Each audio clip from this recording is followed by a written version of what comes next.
You're listening to Errol Parker and Clancy Overall, editors of the Betoota Advocate on Desert Rock FM. Well, welcome back to the Betoota Advocate radio show. There's a lot going on culturally in Australia, more so Sydney more than anything right now. All the winter codes are about to begin. You've got stadium after stadium being built. They've got another state election down there, likely over stadiums again. Are they talking stadiums this time? The last weekend in March, the New South Wales state election is. I think the big divisive issue this time is poker machines and whether or not the Catholic Church should be invited into policy decision-making meetings in the future. Yeah, okay, so the stadiums are all built. They are a deeply twisted people down there in New South Wales. I know, they are. And thankfully, there's a few, how would you say, tastemakers, cultural curators getting around who are trying to bring life back to the city that was once so fun. The Sydney Olympics era, I remember being down there. It coincides with the first election of Clover Moore in 2001. Yep. Look, it doesn't work in other parts of the world. I mean, you look at dictators, they don't last for too long, and those people down there, I believe it to be Sydney, have been living under Clover's caliphate now for 21 years. Mm-hmm. It's a long time for anyone. She's killed the city, and she's gotten away with it because she's put bike lanes in. And I think what everyone's looking at, they've got South by Southwest coming to Sydney. They've got Pride. The starting gun has gone off, I believe. And they've got all these cultural events trying to bring the city back to life. Some would say Melbourne probably needs a little bit more love culturally after their 300-day lockdown. Brisbane doesn't need to worry at all because they've got the Olympics coming. Sydney needs to get its groove back. And lockout laws were around 10 years before the pandemic, so there's a lot of making up to do. One thing we're hoping will, bring pride back to our city is, in fact, WorldPride. Today we've got somewhat of an ambassador of the community, be that through the Swans, be that through his depraved and hilarious memes online.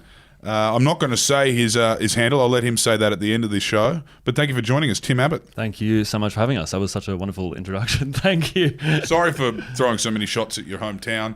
No, it's okay. And if you're right, like if you want to make a comeback, you need the gays. Yeah. So, and Sydney's trying to make a big old comeback. So, yeah, it was. Once upon a time we had Tasmanian girls sitting in the slip-in down there in Darling Harbour meeting her prince. The Duchess of... true. What country is it? No, Holland? it was Prince Frederick, who's the Crown Prince of Denmark. Denmark. That kind of same. shit could happen in Sydney once upon a time. You were allowed to dream, allowed to believe. It could, yeah. And I think I was at the very cusp of those lockout laws. I had one, I think, or 2 good years in the cross, and then complete shutdown. Tell me, did you see the Mardi Gras suffer as someone who's would have been front and center of that from a very young age, more so than the tourists who kind of come down to Sydney for a look? Young gay man, that meant a lot to you, but it was limping, wasn't it, in the back of the lockout laws? I think so, and it means different things to a lot of different people. So I think if you're like a fresh gay or a new queer person, Pride is, I think for some, their kind of first expression of themselves and their kind of introduction to the scene. For me now, as a bit of a tired gay, I'm like veteran. I'm not that, but I kind of I shouldn't say this, but I'm also a little bit excited for it to be over. It is it's such a big month. It's almost like the silly season, but round 2 and times 10. It's like the finals. How it's all of summer is the regular season, and then you go into the pressure cooker of the last month of the competition. Absolutely, and it's awesome that the city's getting behind it. So it's a bit similar to the Olympics where they bid to host. But it's different this time. Can you explain the differences in Sydney this month compared to others? But compared to once upon a time, it felt like one night, and then of course we now know it's Pride Month. But what's WorldPride? Give it to us. Yeah, okay. So there's a few different things here. So Mardi Gras traditionally was a protest for gay rights, and that's been running since... Was it 78? Shout out to the 78ers. Yeah, and that's still going on. That's happening on Saturday the 25th. and then that launches the week of WorldPride, and that's an international scale event. So then that is event after event after event after event. So day parties, beach parties, club events, yada, yada, yada.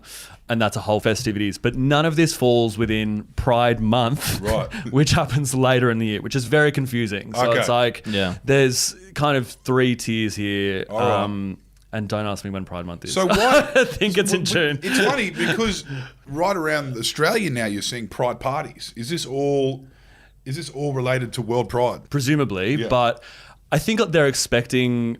I mean, you mentioned the Olympics. I think they're expecting more visitors than the right. Olympics, which it's hard to imagine that there'd be more interest in a gay week in Sydney rather than a global sporting event. Yeah. But yeah, apparently they're expecting 1 million plus visitors in the next week or so. So we've speaking of sport and Pride, we had a guest on a couple of weeks ago. Martin Stark is running World Gay Boxing as part of World Pride in Sydney.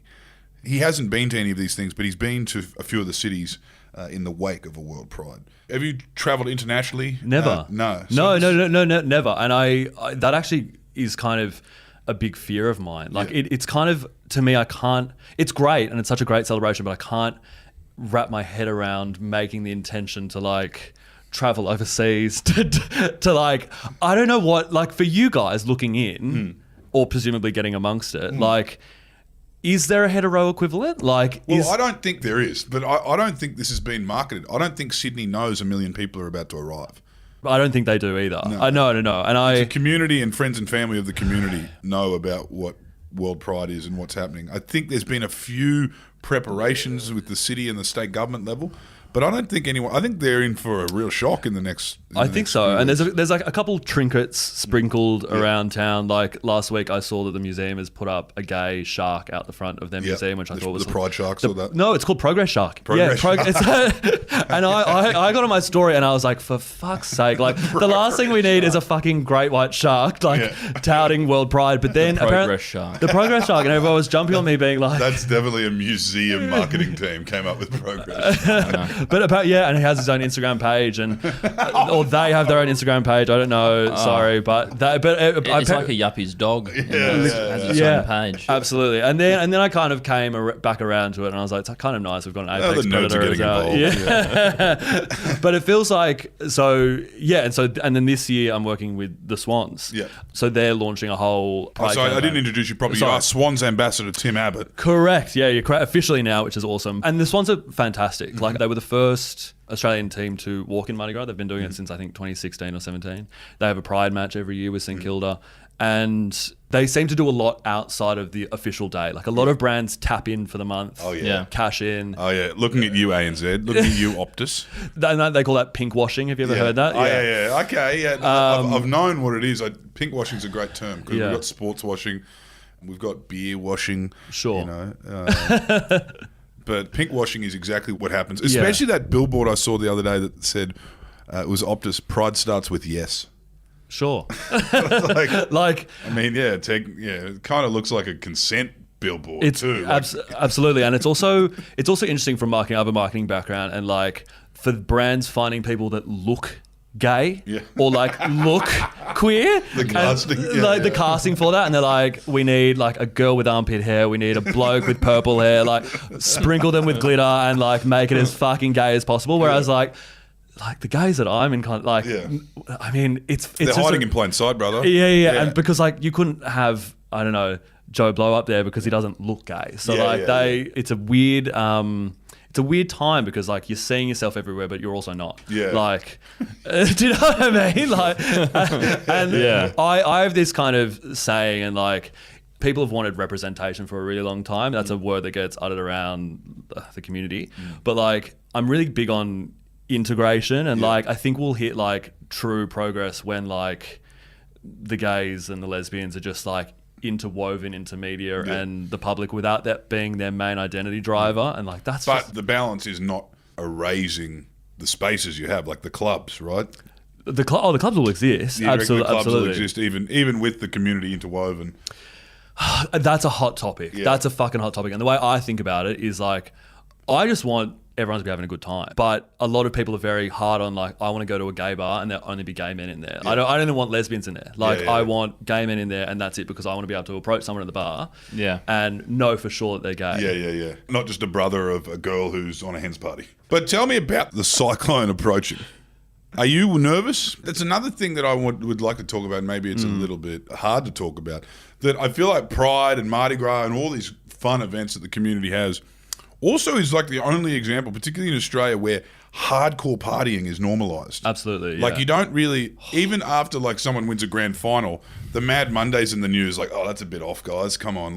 But Mardi Gras it's expected that your gay colleagues are going to be exhausted. Right. You know what I mean? Yeah. It's expected that there's going to be Sunday sessions. There's going to be this, that, and that. this time Monday, Tuesday, Wednesday. Yeah. And tell me, as someone in your earliest experiences of it, did you think maybe this element of like the party's not for me, or are you very well capable of? For context, I'm a non-drinker and I haven't drunk in 4 years, and that also includes drugs. But this is dangerous, but we'll fucking say it. But like, I think there's a generational thing. I think what I'm seeing for gays that are maybe 30 to 45, they had a very different experience growing up to someone that was, say, post-plebiscite. Yeah. Or no, even just a bit younger than I. So like your 26 to 18-year-olds who are coming out now. They've had a really different experience in terms of their coming out story and their acceptance. So the kind of gen above me, I feel like really compensate with like hardcore partying, a lot of sexual partners, really toxic behavior. I'm just calling it what it is. Whereas like, I feel like the younger gen have kind of grown up maybe a bit more equal to their hetero peers. Yeah, they think they can get the white picket fence. Absolutely, because their role models are different. They're seeing different examples of who they could be. Whereas like, I think, and this is my experience, but like a lot of gays ahead of me maybe took advantage of that as like a blueprint to show young gays how you do it. Like, this is how we party, this is how we interact with one another, this is how we are sexually active. And I think they took advantage of that. Yeah, right. And I think in terms of, I think earlier on, I think they go, oh, you're new, like we'll show you the way, this is how we do it. And you're so looking from the outside looking in, I would say it's 100% accurate. And that stereotype exists because it's real. Yeah, because it is a party. It's a party, but I think it extends beyond the party. And I think maybe they think they get like a free pass during Pride. But my opinion is that like it's disheartening that it's moved away from the political march that it once was and is now maybe more of a celebration of what's been achieved, which is great. But then on the same thing, it's very self-destructive behavior, because if you saw someone of any of your friends doing this outside of Mardi Gras, you'd be like, what the fuck are you doing? You know what I mean? Like, if someone had come to you and been like, I've been bendering for 4 days, you'd be like, you need to pull your fucking head in. Do you know what I mean? Like, but for during Mardi Gras, people put their hands up and go like, oh, they're being prideful. You know? Yeah, and also the people around them, you know, there's a lot of kind of slack as well because it's your week. It's a week, yeah. And I mean, I probably come from a different perspective because I don't tap in, but even still, like, yeah, if one of my hetero friends was doing it, I'd be like, they're off the fucking rails. Yeah. But like, imagine if you came back from like a Bucks party and it's like, I've been up for 2 days on the Gold Coast. Everyone else would be like, what the fuck, dude? Like 100. But I decided to do it for a week. Yeah. It's like, oh, no, that's cool, man. So there's lots of different forces to it. What is it to you? Non-drinker? I think to me, it's an opportunity for, and this is going to sound very Disney, but for all of us to come together and kind of have that moment in the spotlight. And year on year, like I've been going since 2014, but like just the discourse and the conversation socially around people's perceptions of it has changed vastly since I started going. But that might be also like my maturity and me becoming more comfortable with it. But I think there has been a lot of progress made. And this morning, like, so I was with the Sydney Swans this morning, and like that was a bit of a pinch me moment. And like I think I couldn't have imagined that as a 16-year-old sitting with the Swans talking about for sure. gay inclusivity. So like there's been huge progress made, and like that's what I really like about Pride as opposed to being awake for 3 days. So tell us about the origins. So before the generation of partying, there was the frontliners, the 78ers that we mentioned earlier. Exactly, right. So what did they do to kind of pull the starter gun on what has now become, a big part of Sydney's face, the Sydney Gay and Lesbian Mardi Gras? Yeah, it's huge. What was it? I mean, I know that they've met backlash, but was it a full-blown Stonewall protest? Protest against, I believe, police brutality. Right. I could be talking out of my ass right now, but the people that were there were arrested, and the Sydney Morning Herald published all of their names of those who were arrested and their addresses, which is a huge breach of privacy. If that happened to one person, that's fucked. But I think they did it to like 20, the whole lot, and then that I think then kicked off the tradition of Mardi Gras. The Dykes on Bikes are always first to lead the parade, and they're awesome. And it's a nice tradition that we withhold. But again, because they're on the bus too. Those they had the 76ers. 76ers on the bus. Yeah. Because it's starting to blow a bit of smoke. They're getting a bit old to march. They're getting on, but I'm so thankful and grateful for those people, because I guess it allows people like me to live a very safe existence. And I'm extremely thankful, because the things that I would take for granted in terms of like holding my partner's hand out in public is something that could have gotten me hurt or bashed. Nowadays you'd have a very different experience with cops. Not if you date them, but nah, cop's a cop. So what have you got planned? What have you got? I'm and I said to this as I was walking in, I'm being a terrible guy. So I'm walking in Mardi Gras, which with Swans. The Swans, which is awesome, and they've got a couple players walking as well, which is great, and then their corporate team, and then I'm heading off to Yamba for a week, because I just by chance, like purely just by chance, but like. I also live in Darlinghurst in the thick of it. Like, I'm a block off Oxford Street. So you're Airbnbing your flat. That's what you're doing. To a cashed up couple from San Francisco, they're going to be staying in your flat. I should have, but I would have been far too scared about what they were going to do to my house. But I don't think I would trust them as house guests. But truthfully, like, I'm tapping out, and I've got friends that are doing back to back. Something every day? Something every day. But like, a part of me goes, I don't know if am I going to regret in 10 years' time being like, fuck, I didn't really lean into WorldPride? Yeah. But the Tim that I am today, I'm like, I don't know if any regular person would have the stamina to do that. Are you guys going to get involved at all? Are you going to? We've spoken in the past about a Betoota float, so I know they're all listening right now. So to the organisers, we could do that. Giant hat.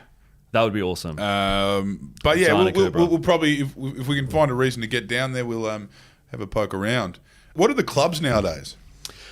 They haven't changed. Right. So like your Stonewall, your Palms, your Ark's just made a comeback. Okay. So Ark has just relaunched, I think, maybe in November, and they were closed for a number of years there. Are they going to be in the same spot? Same spot, same location, yeah. Right. So and they've refurbed it. So I guess in preparation for Pride. But your Stonewall and your Palms and your Columbian and your Beresford, and my personal favourite is the Imperial out in Erskineville, and that. Erskineville. Well, that's actually that's where the Priscilla's bus leaves from. 100%. Out front of the old Impy. If you've seen the movie, it is. That's and the same scenes. So iconic Sydney gay venue. In the factional Sydney tapestry of the gay and lesbian and queer community, would Erskineville be the working class gays? Old South Sydney. I don't think anyone in Erskineville has worked with their hands for 30 years.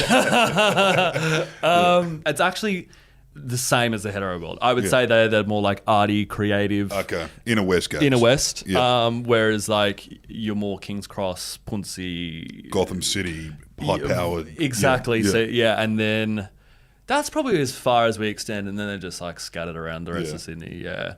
But there's probably those two. Those are the enclaves? Yeah, absolutely. Surrounding. Isn't one of the lesbians out of Leichhardt with the Italians? They're Newtown. I think. I don't know, dude. We're going to learn all these things over the next month. I would have looking at me. I would have no clue either. But it's funny because like I lived in London for 2 years, and their gay bars are queer venues. So like they have everyone come to the one watering hole, whereas like in Sydney it's very much gays, lesbians. Like there's not really, except for the Imperial, like there's not really many places where, and that's why I like Pride, because it brings everyone together. Yeah. Well, you've got a lot going on. I don't think the brands are fully ramped up just yet. There's a few billboards. What have you seen? A few pubs right around the country that wouldn't usually are really kind of selling themselves now to these international... As WorldPride venues? As venues. I saw one down, the North Bondi RSL is an official proud, but like, and I was like, really? I guess like... Mate, could you imagine the shock when like all these people come from around the world and it's like at 6 o'clock at night, it's like, oh no, this is where we stand up and do the oath for all the people who died in wars. And they're just like... The last post will carry on. Well, I look forward to it. Hopefully they can bash some sense into Sydney. Where do you think most of the guests come from all around the world, but where would the sister cities be? Your San Fran, your Barcelona, your Amsterdam. I think London, like your major cities. Gays flock to major cities probably because they're more accepting and more. I don't know. But Barcelona was a surprise as a queer capital, but I guess they've always been a very kind of event city. I feel like the Europeans are just quite gay in general. All gay friendly. I'll be interested. I just don't, like, I'll be really interested. I'll touch base after the event, but like I just don't know how it's going to be different to a normal Mardi Gras, except because people still come internationally for a Mardi Gras. 1 million people though. That's that's what they're anticipating. Accommodation's done. I know that much. You cannot get. Maybe I should rent my house. I don't think there's many rooms available for the next couple of weeks. I love how he's playing it cool. Like, I'm going to Yamba. I think there's going to be a backpedal very soon. Absolutely, there might be. I mean, a lot of backlash, but it's interesting because it'll be nice at Yamba now because there'll be no fucking kids. It'll be nice and quiet. Off season Yamba. Yeah, I guess that's just more me. Like I don't know. Like I'm turning 30 this year, but like I would just be retiring the clubbing days anyway. And I'm shocked that there are gays in their 40s and 50s that are still partying as hard as when they're 18. And when I used to like party in London, I used to meet some people of that demographic out and go, that's awesome, that's sick. And then I kind of reflect on it, I'm like, that's actually kind of sad. It's like, I don't know. We've done a story on the Betoota Advocate, which got a bit of traction around Mardi Gras one year, which was, I might go down for a look, says middle-class gay who is also a liar.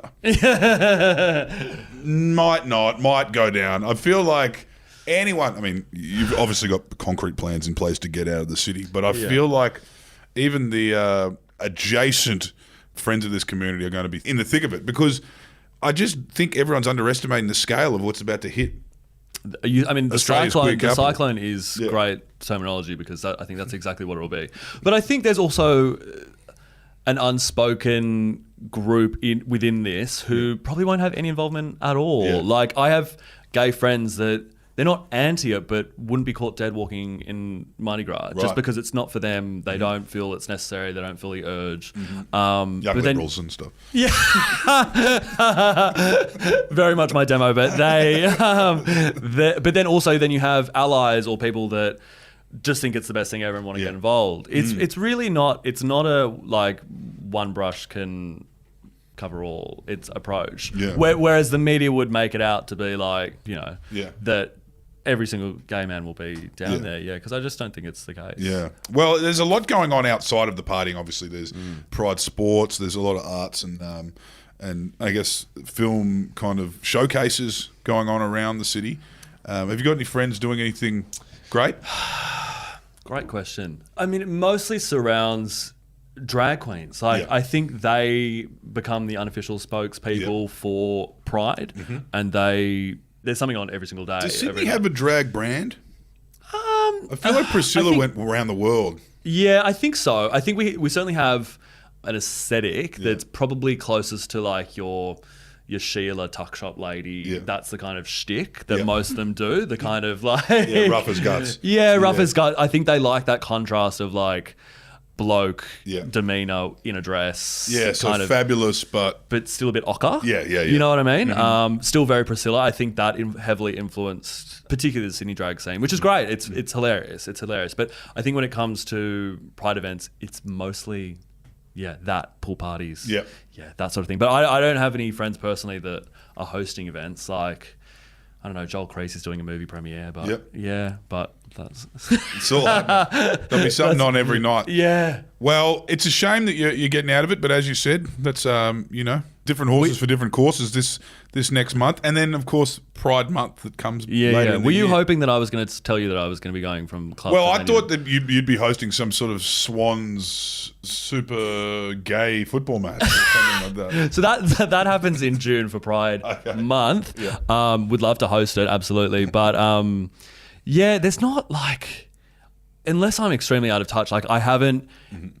There's going to be a huge influx of people, but I don't know outside of the normal Mardi Gras and the kind of like beach party thing. I don't know what else is going on. Well, we're starting to hear the rattle now of the brands, but I reckon we'll see it in the next couple of days. Everyone will be painted up. There'll be 2 Gay FM. We'll be getting money out of Gay TMs. Did you see the glam poll? The what? Glam poll. Ampol has gone gay, and they approached me to do some sort of brand content, and like ethically, I was a bit like, well, fuck, I don't want to work for a oil company. Like that's a bit like, and I was trying to explain to them like pink washing, but me and my friends were joking, being like, how the fuck do you sell petrol to the gays? Like, I was like, do you enjoy guzzling cum? Like, with a glam pole, like it's. You still waiting on a Tesla? Use us in the meanwhile. Absolutely. Like, I'm in two minds about it. Once I go, yeah, it's great. But I go, fuck, like if a petrol station's glamming up for Mardi Gras, you're like, when do you what, how do you justify that? It's all happening. Well, thank you for joining us, Tim. Oh, thank you so much. And to all the gays out there, enjoy it. This is your Christmas, as the boomers would say.